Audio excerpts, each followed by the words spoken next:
You are now listening to the number one podcast in Sabah. I was going to rip his heart out. I'm the best ever. I'm the most brutal and vicious and most ruthless champion there's ever been. There's no one can stop me. Praise be to Allah. Coming to you live from Sabah. This is Kinabalu Podcast. Ya, podcast ini dibawakan khas kepada anda oleh Johan, orang Kota Marudu tinggal di Jepun. Yeah, follow Johan's journey mempromosikan Amira Jepun on YouTube. Ya, dan lebih detail lagi kau boleh masuk ke laman web www.kinabalupodcast.com. Yeah, now let's punkis. Tiga lelaki, dua bapa, satu bujang. Podcast pertama paling tidak kurang. Sama nombor satu yang lain boleh pulang. Info terkini tajuk best paling mana. Si kada botak janggut lebat tiada lawan. Kenny ketawa boleh sampai pecah syawak. Si Faizal pula bagi punchline lipat awak. Kami training, kami ranking, jom jadi kawan. Dari yang dekat mari sini jangan jauh. Boleh kasih up, kasih gempa baru jago. Jokes kami cool, lawak masuk pool. Kadang kami carut sama macam tiga Abdul. Come on everybody, let's move to the beat. Crack the volume up, dengar podcast tidak stupid. Jangan jauh, mari kami bau. Ciao, bella ciao, ciao, bella ciao. Assalamualaikum what up people, saya Ricardo. And saya Kenny. Saya Faizal. Kami dari Kinabalu Podcast, the number one podcast in Sabah. And of course, we have a very special person actually in the house. Did you just flinch? I did. You did. Yeah, I did. And my fingers are shaking. Well, kita kasih cepat lah ni, kita kasih Phoenix ni cerita because we are actually running here and there. It's been the whole day. Today is like massive lah.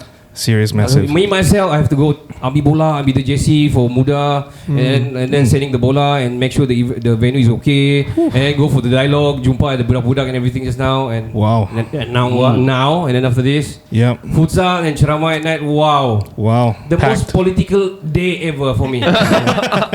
Sekarang kau jadi orang politik je. Well, welcome to the studio, YB Saddiq. Thank you very much for having me. And also welcome YB Amira. Hello, thank you so much for having me. Welcome. Yes, welcome to the studio. It's going to be a quick one. We hope so. Even though ini tidak akan mungkin dapat ambil masa yang sangat cepat lah. Boleh, tak apa. Tak ada masalah. Selagi lepas ni we can force you to play futsal with us. No problem. Nanti lagi lama, lagi banyak soalan susah, lagi banyak you need to allow me to score. Alright. This is called rigging. I'm just kidding. Once again, welcome to Kota Marudu. I don't know whether this is your first time or your second time. I don't know. I've been here when I was serving as a minister before in 2019. Tapi sekali saja dan cepat sangat. So now finally I get to spend more time. Alright. So I look forward to. Awesome, man. Awesome. Let's get you to the main question. Let's go. Yeah, let's jump straight into it. And then see, the first question is already very, very wow. Okay, Panas not panas. It's more like it's very essential, right? All right, let's just give you the question. Why is it so important to have undi 18 in our decision in the making of a better Malaysia? I think you'll realize that it's very convenient and easy to set aside the voices of young people. Anak muda ni dilihat sebagai kumpulan yang tidak berpengalaman, orang manja, tidak fahami masalah hidup. And that's the unfortunate mislabeling which young people get. Dan apabila kita dilihat dari sudut ini, they were seen to be very weak and incompetent. Isu-isu kita ni selalu tenggelam. So I give a very simple example. If someone is constructing the budget, tak kisahlah di peringkat negeri atau persekutuan, then you'll have to pick, right? Oh, ada peruntukan anak muda, ada peruntukan untuk ni, itu dan yang lain. And always, young people can easily get sidelined. So I thought one of the best ways to empower young people, not just my generation, but for generations to come, is to tilt the scale of power back in the hands of young people. And with Undi 18, you have 7 million new young voters included in the electoral roll, which means that all politicians, I'm not just talking about those in government or those in opposition, all politicians, all parties will have to take young people a lot more seriously, because if they don't, nyahlah kamu, you will be voted out, right? Because young people are very, very critical. They know what they want. They want to see a better future for Malaysia. So Undi 18 is meant to cement power back in the hands of young people so that they can decide their future, because it is our generation who will end up inheriting our country, our problems, our assets, the goods and the bad. And it's better to allow young people to shape their future today instead of allowing others to do it for them. Awesome, man. I mean, Awesome it's been a hassle, I think, because you're the one who actually fought for this, implementing Undi 18, and my surrounding people yang ada di sekeliling ni banyak bercakap macam not yet lah, you know. But I mean, I think it's all about the stigma and also stereotypes, dan juga ini sudah dia berbalik kepada politik bagi saya lah, because dia, you know, education system, it doesn't really teach you, you know, the why is it so important in politics in the making of better Malaysia. But we should be teaching it. Bukan apabila ada orang seperti Fahmi Reza masuk nak mengajar di universiti tu kena halau keluar. I mean, true that. So it's so weird. We have already granted the right to vote to those who are 18, but we wanna blind them from listening to any political issues. That's not right. If anything, we should be teaching them on what voting is about and how important voting is.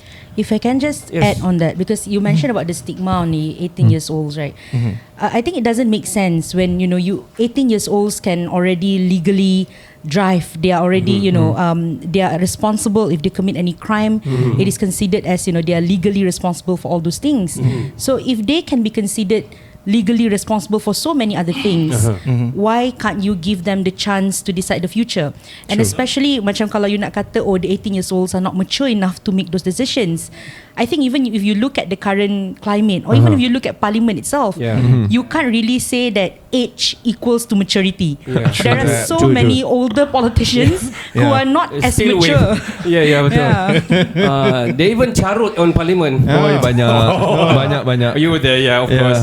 I've been on the receiving end banyak kali. Wow. It's viral on everywhere. But I don't take it personally. Lagi dia buat benda tu, lagi saya suka lawan. Wow, it's kind of like a well, okay. I mean, in Kota Maru itself, a lot of people. I don't know. This is giving a tips or not to the rest of the candidates, because they're not taking advantage out of this on the 18. One thing. Secondly, they are very far behind on social media, which is, for me, is very important. What is your comment on social media, YB, Amira?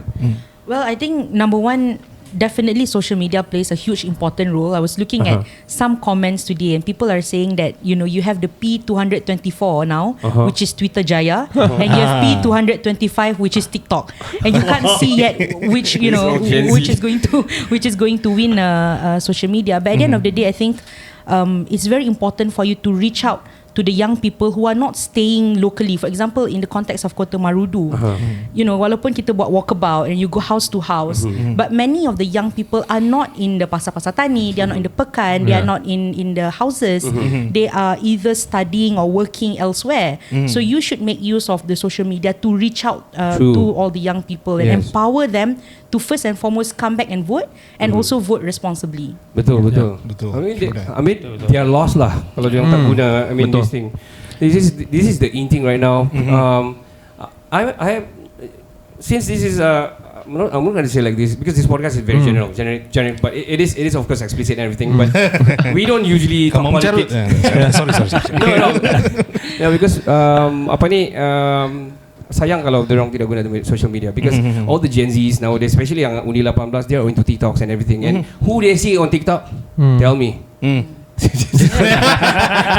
They didn't see any YB the rest, but bukan more objectifying the rest of the candidates. Mungkin dia orang punya strategy is different, and how can they actually some of them mengundi walaupun dalam sudah berterm lamanya, but we still ini sangat menyedihkan. Daerah Kota Marudu lah daerah paling maju. Dengan straight face maju. Ya, betul. Betul. Maju tidak maju. quote on quote maju. Sebab tu saya rasa for elections it's very important, because the person who you will be sending to parliament will be responsible in bringing your voice, your interests, your issues, whether it's on development, welfare, education.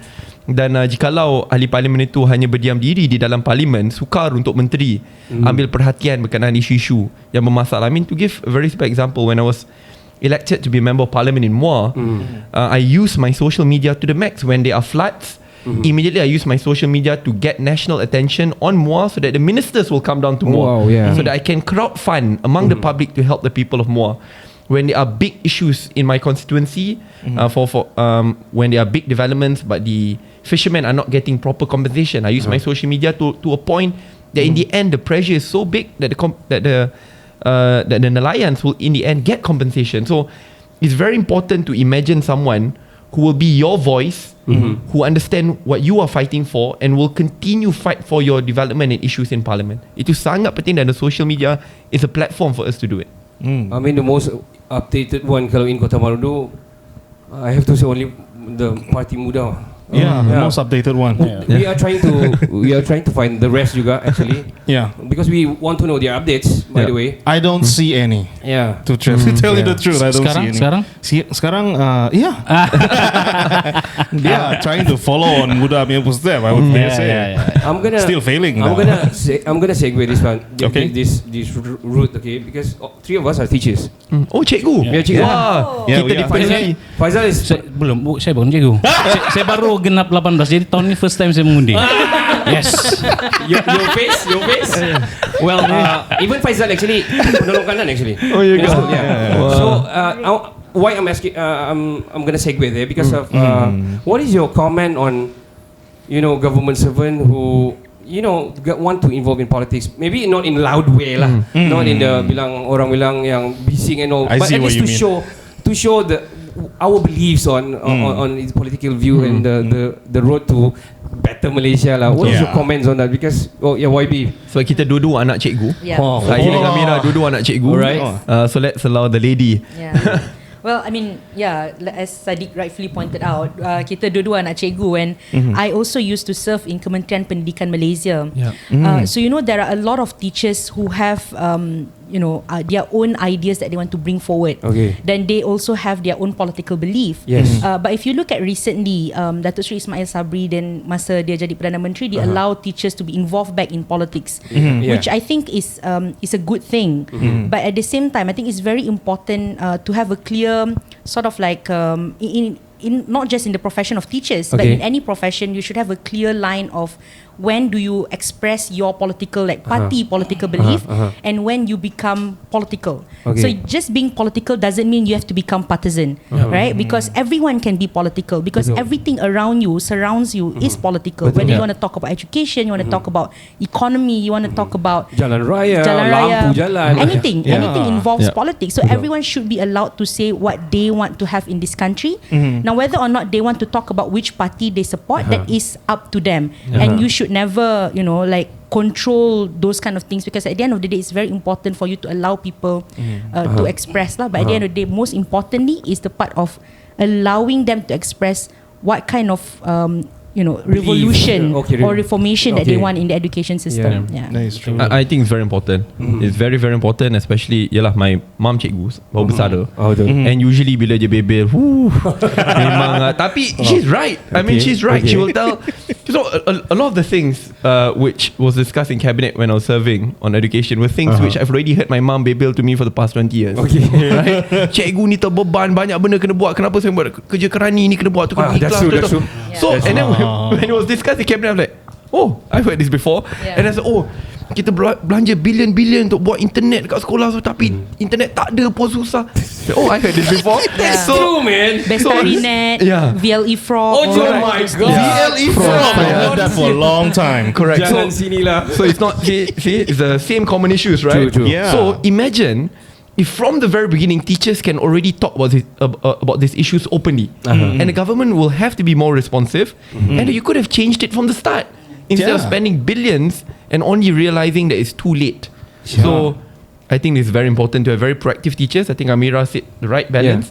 There's a difference between hyper partisanship and speaking on political issues which are close to the hearts of teachers, especially education. Iyalah, tapi saya potong sikit lah. Boleh. Bila betul lah Pak YB cakap. Tapi bila orang government, terutamanya cikgu-cikgu lah, bila dia melibatkan dalam politik dan dia akan bercakap masalah itu, automatik dia akan di-ban sebagai pembangkang. Sebelum saya ada kawan-kawan yang aktif dalam politik. Bila dia aktif dalam politik, Red flag, man. PPD panggil. Yeah. Kenapa kamu bercakap macam ni? Yeah. Apabila dia bercakap, dia akan blame lah masalah dalam pendidikan ni kan, yang macam kamu cakap tadi. Kenapa kamu blame ni? Kenapa? Lepas tu automatik ni cikgu dia seorang pembangkang. So apa-apa keistimewaan dia terima kita sekat. Which is terrible. Red flag, man. Saya rasa zaman di mana ahli politik ataupun pemerintah boleh mengawal pandangan dengan menekan telah tamat. Because I mean from 2018 onwards, I keep on including myself and my friends in Muda and including those at the top echelons of power. The people have already tasted change in 2018, right? And they know that government can change at any point in time. So you tekan saya hari ni, next day this person will vote you out, will make sure the family members vote you out. Ini bukan zaman di mana we can control the government for the next 40 years. Tak ada. Today you kat atas, esok you dekat bawah. So the cikgu yang you nak tekan tu, panggil, nak ambil tindakan disiplin, nak cold storage. This teacher will be very influential. Best example, Cikgu Fadli. Cikgu Fadli, right? Dia cuba nak buat something, ambil kau. Tengok, no one death after this, right? Jadi pindah-pindah kan. So in the end, cikgu-cikgu ni, you boleh cuba pindah-pindah, but dia pun tetap pakai di sana tau. Ahli politician ni, including myself and perlu insaf lah. Today I buat benda ni, esok kena tukar lah. Betul. Kalah. So in the end, really, I hope the people realise that the power is in your hands. So they will try to silence you, but no one, especially when you are together collectively, can silence you. True. Wow, powerful words. Man. I mean, democracy di Malaysia. I know we perlembagaan, we follow perlembagaan and everything. And of course, there's Dok, besok lusa kalau PD tanya, saya jawab macam ni. Thank you YB. Thank you. Lepas tu boleh kata YB Saddiq ke? Tapi kalau dia bagi terus surat kuning, saya tidak bagi. Tolong YB muda je saya. Well, sometimes it's actually true because banyak berlaku yang kita dapat surat dan apabila we wanted to express our belief, terus memang kena cop pembangkang. Padahal we want to contribute for better, system in the education. Tapi kita kena, especially kami, like me myself, I'm very active in football. And when bila menghancur and everything, I want to make it very perfect using MSSM punya punya order and everything. But sometimes bila sampai peringkat negeri pula, it is lesser than that. Memang saya makan bising, which has happened to me lah, but it's okay, it's never mind. So I mean, it's a better it is better democracy in Malaysia if people can express their beliefs in a political views lah, instead of red flaggings and mengasih takut-takut, ugut. Dia orang semua cakap begini lah, macam jangan itu nasi kau dapat dari mana, stuff like that. Oh my god. Yeah, which is nasi berduit cukai rakyat lah. Nasi dapat dari petani. By the way, we have we have Sharizal here also. We already have a podcast with him past podcast before this. Yeah, man. He's a cool guy. Very long 2 hours with him. Cool guy. The only person yang masuk all kampung in Kota Marudu is Sharizal. Yeah, man. Saya sendiri belum masuk all the kampung. I also di mana tu? What? Saya sendiri pun takut mau masuk, dia sudah masuk semua. Jadi orang kuat bekerja lah. Kuat bekerja, kuat berkhidmat. Bila kita tak ada parti pun, belum didaftarkan pun, dia dah bawa saya dengan Amira masuk ke seluruh pelosok Sabah.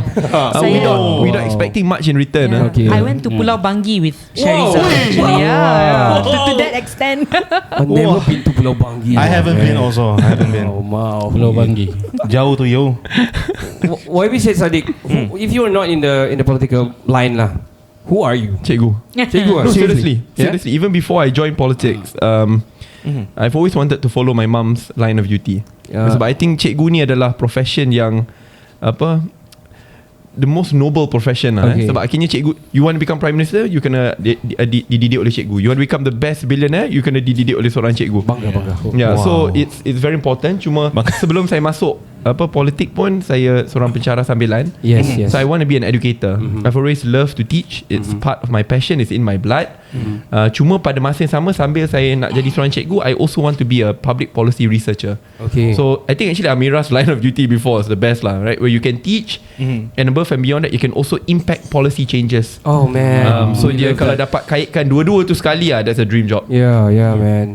Because policy, this is the thing bila orang start bercakap, because of beberapa sistem yang rasanya macam tak betul, tak correct, and we need to correct it. Tapi of course we should follow the guidelines and everything lah. Bukan menganjing and everything on on Facebook and everything, but we do know the structures, how to do it. But bila kita stuck on some certain, certain things, and we see it's wrong, it makes us like macam we stuck there, and bagus kita pergi the policy changes, pergi yang pembentukan policy itu terus lah. Yeah, put your hand in and change it yourself. Yeah, betul. I got one burning question. Sure. Since when you say if you're not a YB, you'll become a teacher. So I can see why you're so knowledgeable. I mean, what did you eat to become like this? Nasi lah. Just kidding. Nasi ambeng lah. Bayam. I'm just kidding. I mean, like, what's your routine? I mean, like, if how did you get so knowledgeable? To be honest, if you had met me before I joined debating, I was one of the most ignorant youth in Malaysia. Oh, really? I thought that women like Amira should just stay at home and do work for their husband. So I call it zaman jahiliah. The dark days which people should not follow, but it's worth reflecting on how I progressed.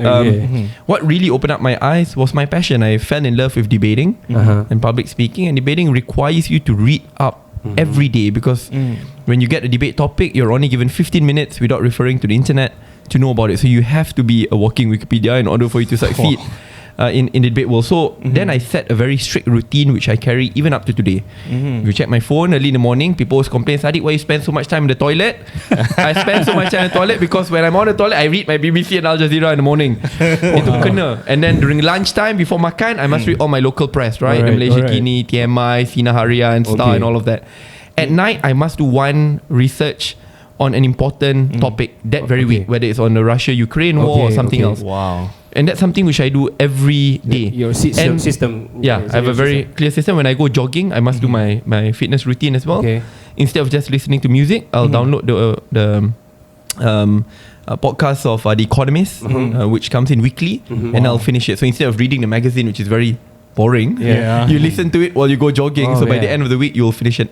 Multitasking. So I do that, and I take pride in keeping that discipline, because at least I can keep myself updated on what's going on. Wow. All right. We don't have so much time. Yeah, I know. But before we end this, we have a few very short quiz lah for both YB lah.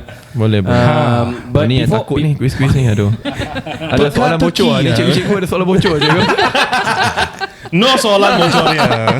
But before that quiz, I want both of you to give us like macam for Kota Marudu specifically lah, to get out from this orang bilang daerah paling miskin di Malaysia. What is your thought on that?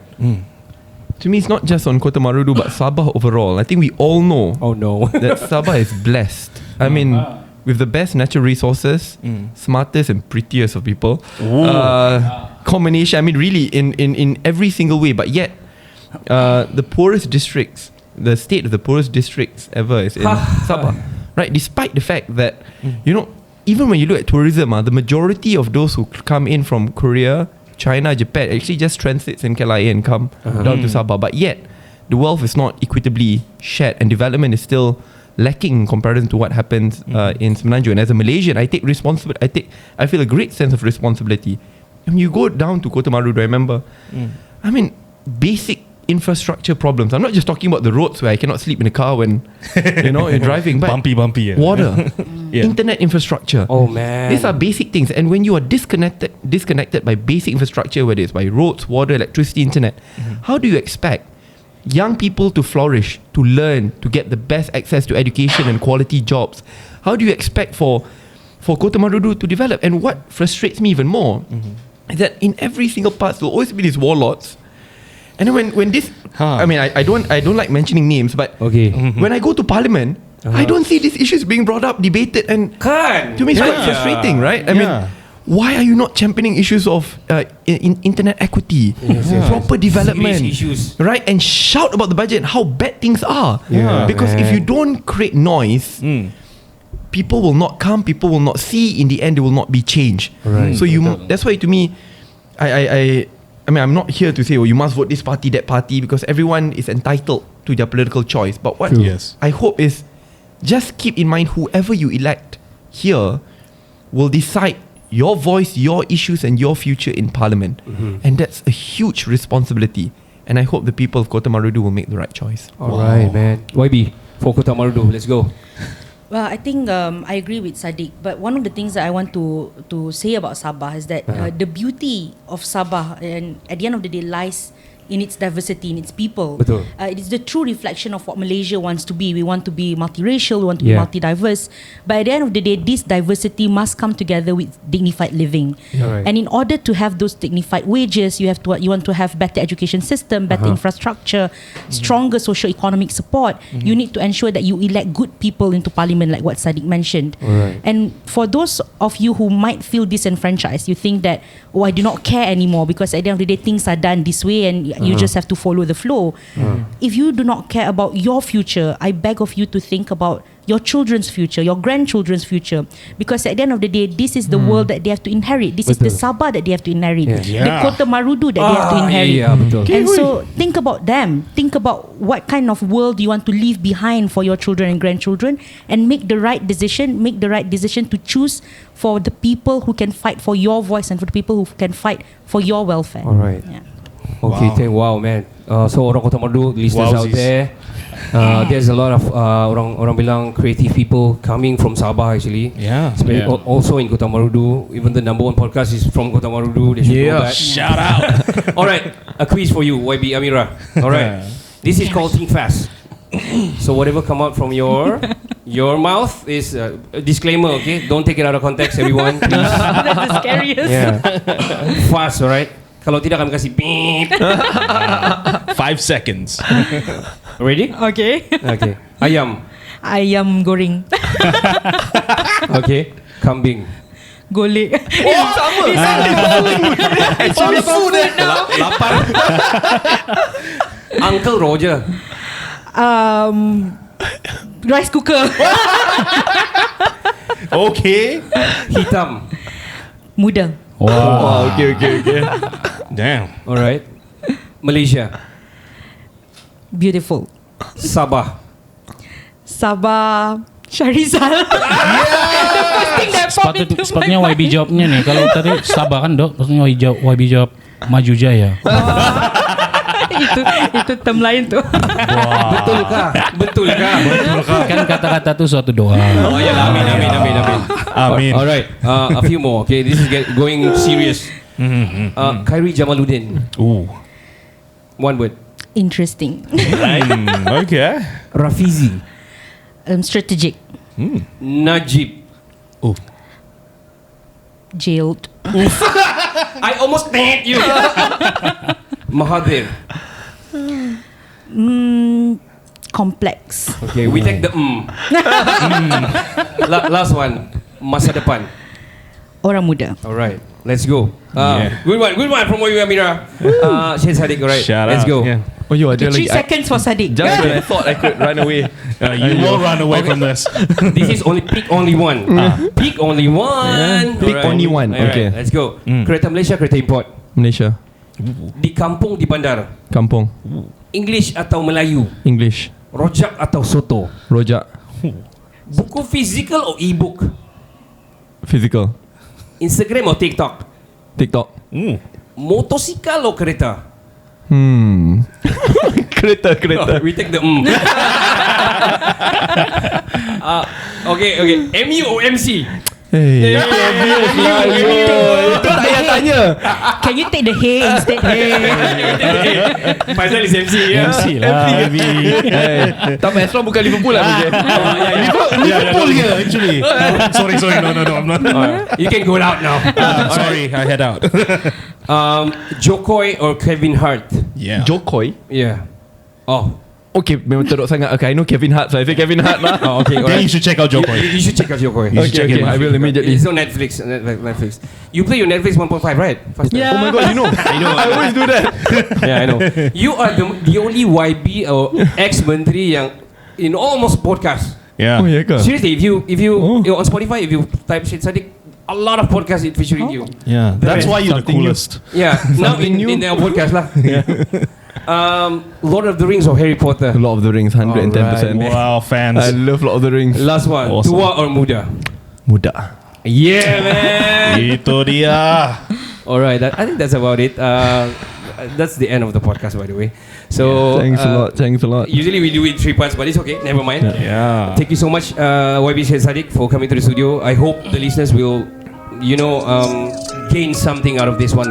Thank you, YB Amira, for Thank you so coming much. all the way. You guys far datang di Kota Maru. It's a pleasure, man. Yeah, man. It's an honor. Jom kita main futsal apa ni? Jom. Alright. Jom. I think that's about it, man. I'll cheer by the side. I'll join you. I don't know how to play. Saya Ricardo. Saya Kenny. Saya Faizal. Yes, kami dari Kinabalu Podcast, the number one podcast in Sabah. Ciao, Chin, ciao. Ciao, Bella, ciao. Hey yo, what's up? I'm Farid PFK Click. You're now listening to Kinabalu Podcast, number one podcast in Sabah. Yeah. Chapter systems are offline. Number one for today's hits and all-time favorites.